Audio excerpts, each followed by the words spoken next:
Who are you? What's your mission in life? What's your purpose? What makes you get out of bed in the morning? The power of authenticity really puts you in contact with yourself. Choosing every day not to lie to yourself about your feelings, your fears, your goals, how you are doing. When it's your last day on earth and you know that you're going to go. And when you look back, analyzing your life, what do you want to see? And when you're gone, what do you want people to say that you've accomplished?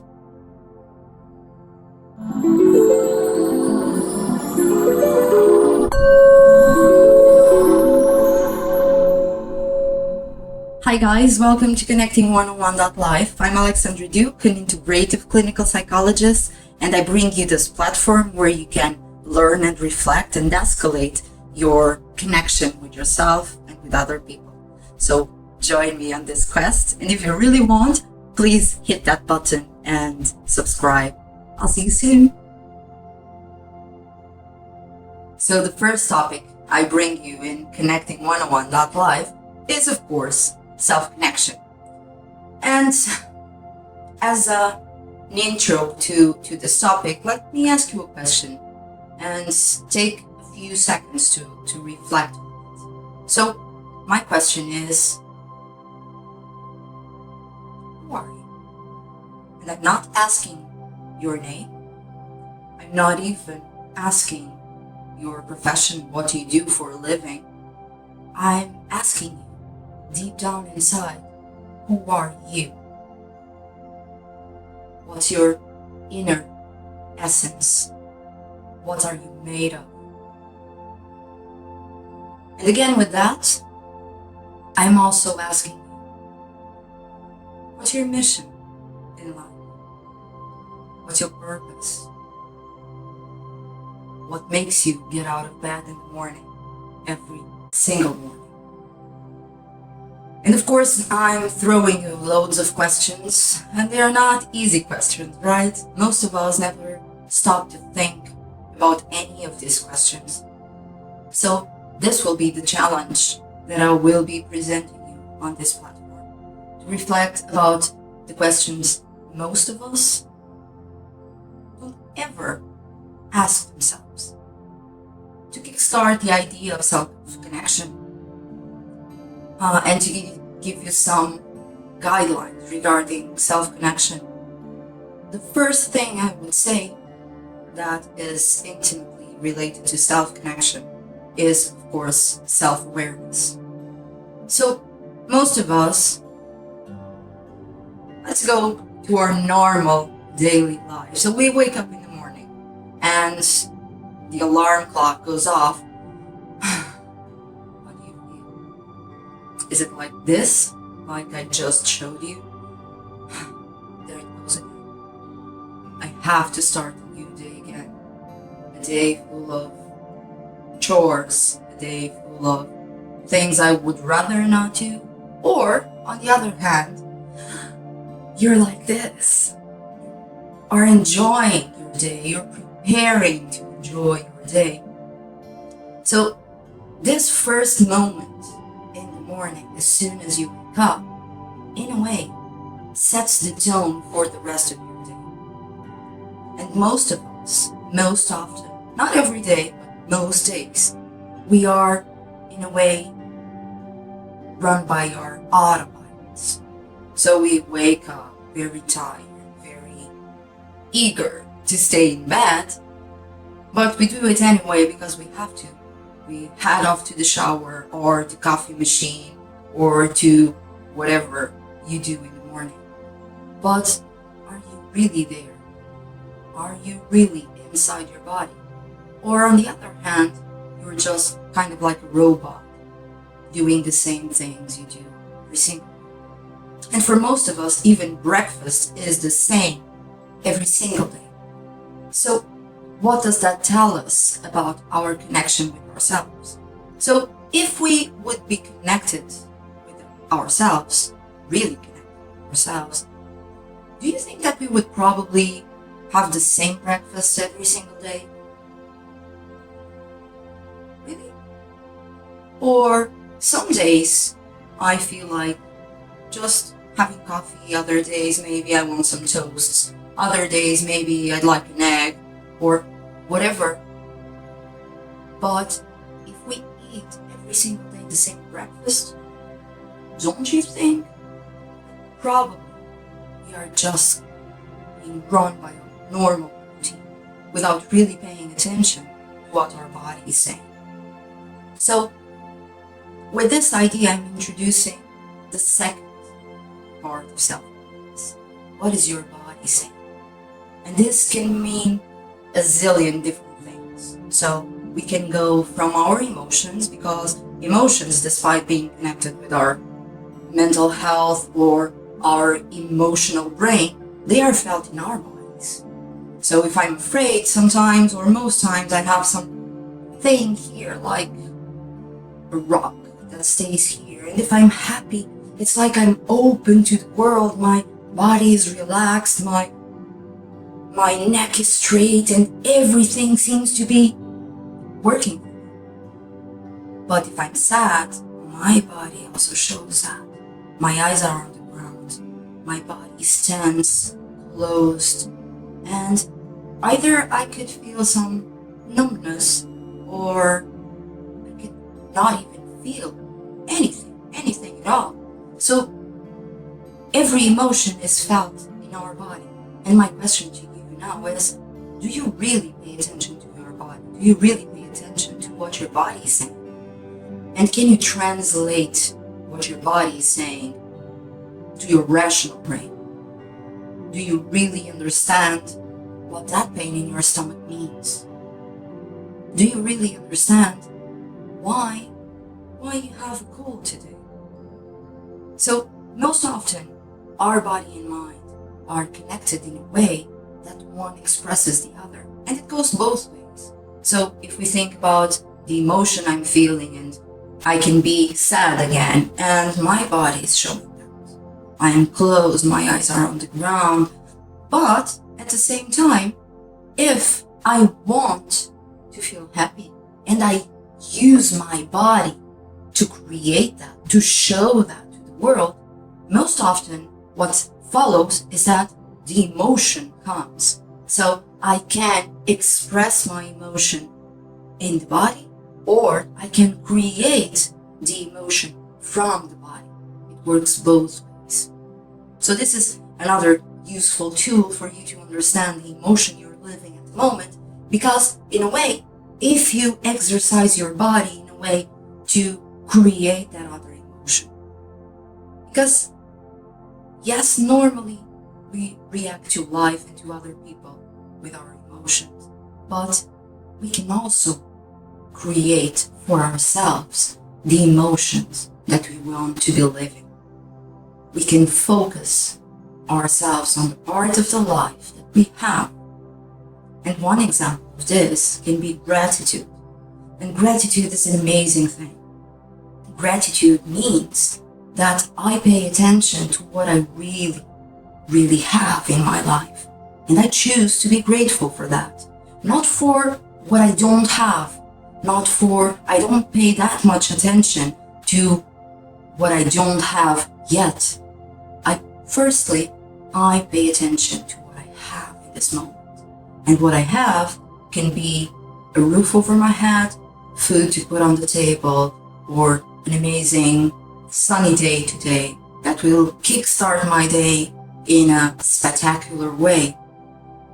So gratitude is a very useful tool, and the resources you will find a guided meditation, a morning meditation that really addresses this and asks the questions, some of the questions that you could ask yourself in the morning. So check that out in this topic of gratitude. I believe you'll find it very useful. So going back to our bodies, and are we or aren't we paying attention to our bodies? The most important tool that we have that's related to this is our breathing pattern. So think with me. When you're afraid, when you're anxious, when the fear kicks in, how do you breathe? Have you ever noticed that? And when you're happy, content, when you feel alive, when you're out there to conquer the world, how's your breathing pattern? Is it any different? So my first challenge to you is pay attention to your breathing patterns. And if you're lucky enough to be around a baby, a young baby, just pay attention to their breathing patterns. So if the baby's asleep, for example, you might notice that their bellies go up and down, up and down. And it's always like in the same rhythm, the same pace. Now put your hand in your belly. Are you doing the same? Are you feeling the air going in and out of your body through your belly? Is your belly going up and down? Or is the air just here, tiny, like shallow? So that means that you're more or less present in your own body. That means that you're more or less in contact with the experiences, the feelings, the sensations, and thus the emotions in yourself. And this is actually the first and most important step to self-awareness. And then the other step to self-awareness is not just what you're feeling in the present moment, but how does that correlate to your past life? So if you're experiencing fear now, for example, does that mean that you're actually afraid of the situation that you're about to live? Or does that mean that in your past, that fear was scarred? Because in the past, you really had a big challenge to, we can think, for example, about phobias. And phobias are this anxiety disorder, first of all, but connected with overwhelming fear. And this overwhelming fear is not rational. So, for example, I can have a phobia of spiders, or I can have a phobia of dogs. And most often, what a phobia of dogs means is that in the past, maybe when I was very little, maybe before ages 5 or 6, I had a very traumatic encounter with a dog. And maybe that dog was just a puppy, just a small little puppy. But I was small by that time also. So in that moment, maybe that puppy attacked me. And maybe that puppy attacked me because that puppy wanted to really attack me, was afraid of me. Or it was just playing. But in my young brain, I felt the attack. In my young brain, I felt deep down the trauma of that moment. And my brain and the connections between the neurons associated from then on dog to threat.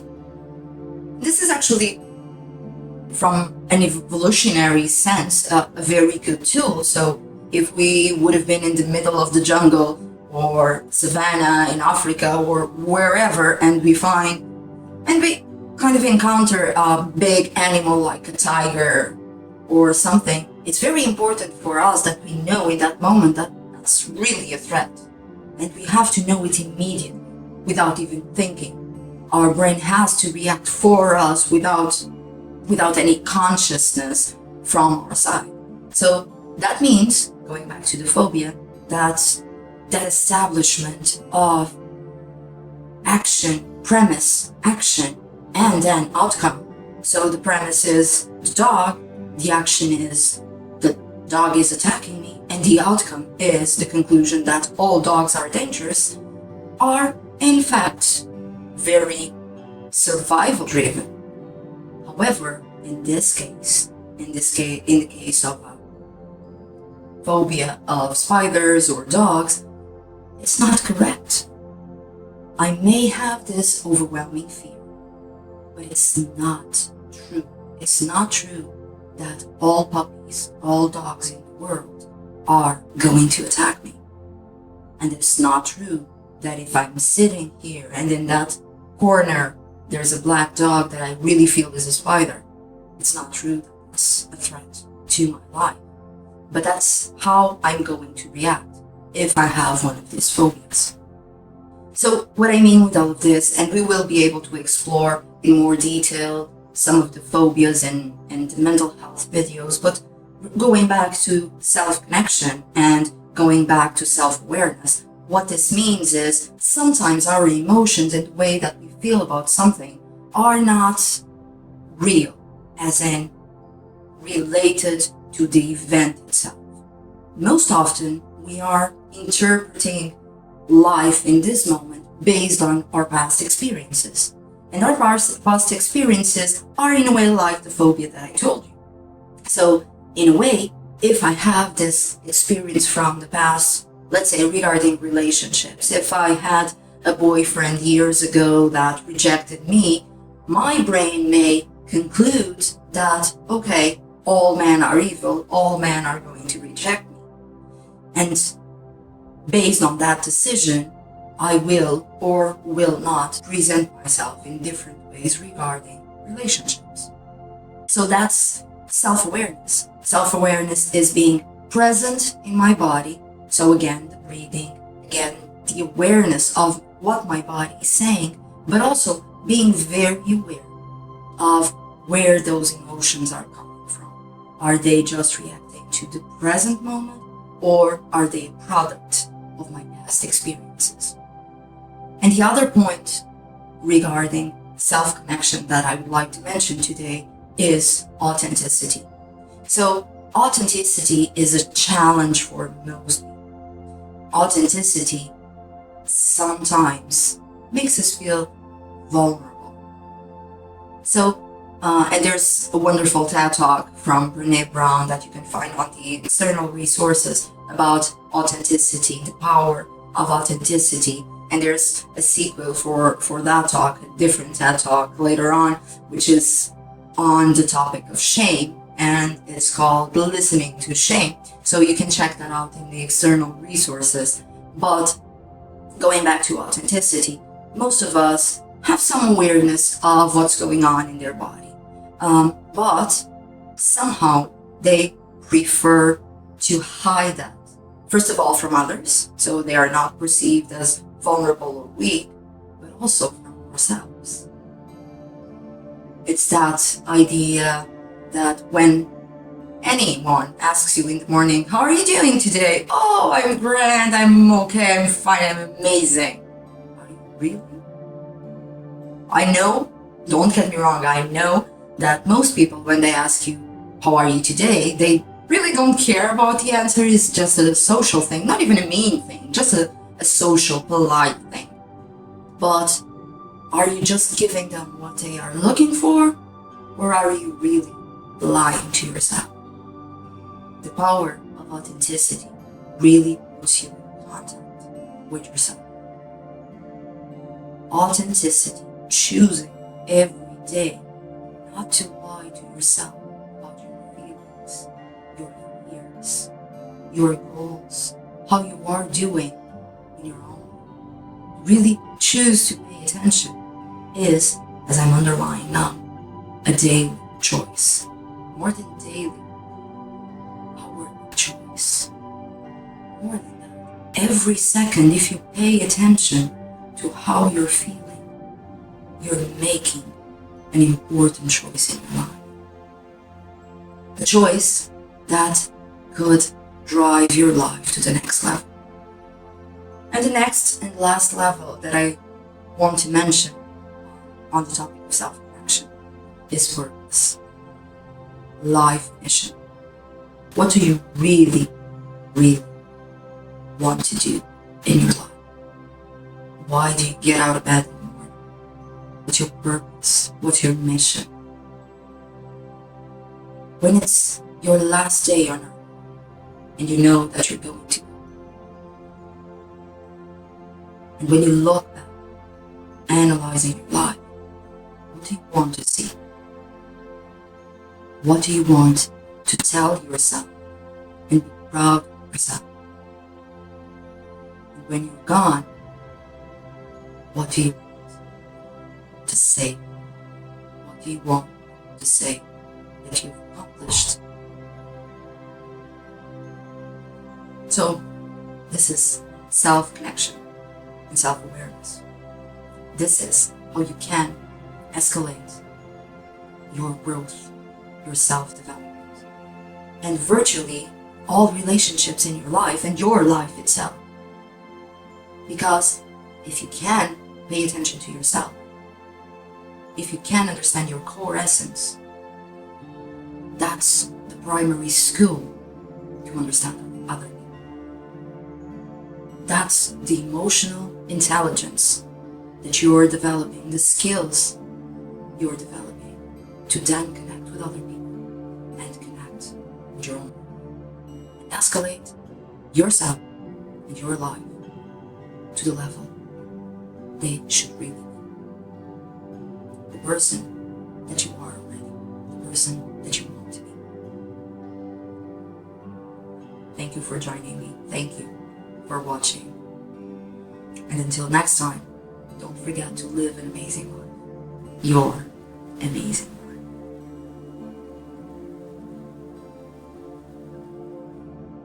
life. Guys, thanks again for watching and for allowing me to share with you this reflection and for us to grow together. And don't forget, if you really, really want to, like, share, and click that button there, and subscribe and be notified of all the updates, all the videos that I'm sharing with you. All the best, and I'll see you soon.